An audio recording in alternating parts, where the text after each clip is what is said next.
Hydraa కూల్చివేతలపై BRS నేతలు హడావిడి చేస్తున్నారు. హైడ్రా బాధితులకు అండగా ఉంటామని అంటున్నారు. కొంతమంది పేదల్ని ముందు పెట్టి భారీ రాజకీయం చేస్తున్నారు. కానీ సామాన్య ప్రజల్లో ఎలాంటి అభిప్రాయం ఉందో మాత్రం పెద్దగా పట్టించుకోవటం లేదు.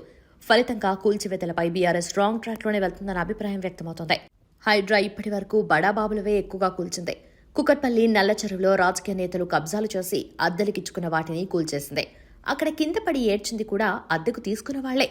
ఇలాగే అమీన్పూర్, కిస్టాపూర్ ప్రాంతాల్లో కూల్చివేతలన్నీ ప్రభుత్వ చెరువు స్థలాల్లోనే. అక్కడి కూల్చివేతలను వ్యతిరేకించడం అంటే కబ్జాలను ప్రోత్సహించినట్లే అవుతుంది. నిజానికి బీఆర్ఎస్ హయాంలో ప్రైవేట్ భవనాల పైకి వెళ్లారు. అయ్యప్ప సొసైటీ సహా శేర్లింగంపల్లిలో అనుమతి లేకుండా కట్టారని అనేక ఇళ్లను కూలగొట్టారు. కానీ ఇప్పుడు అనుమతుల పేరుతో ప్రైవేట్ ఆస్తులపైన దాడులు చేయటం లేదు. ప్రభుత్వ ఆస్తుల్లో కట్టిన వాటిని కూల్చేస్తున్నారు. ఇప్పుడు బీఆర్ఎస్ గగ్గోలు పెడుతుందంటే దానికి కారణం అవన్నీ తమ హయాంలో కబ్జా చేసినవి, తమ పార్టీ నేతలు చేసినవి కావటమేనని ఎక్కువ మంది భావిస్తున్నారు. ఇలాంటి అభిప్రాయం వచ్చేలా ఆ పార్టీ స్ట్రాటజీ ఉంది.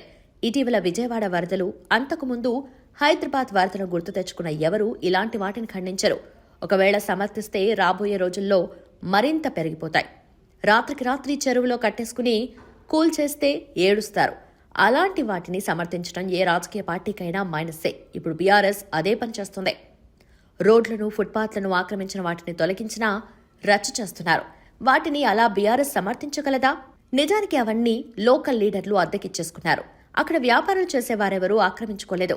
ఇలాంటి వాటిని సమర్థిస్తూ బీఆర్ఎస్ సెల్ఫ్ గోల్ చేసుకుంటుంది. సామాన్య ప్రజలలో మాత్రం సంతృప్తి వ్యక్తమవుతుంది.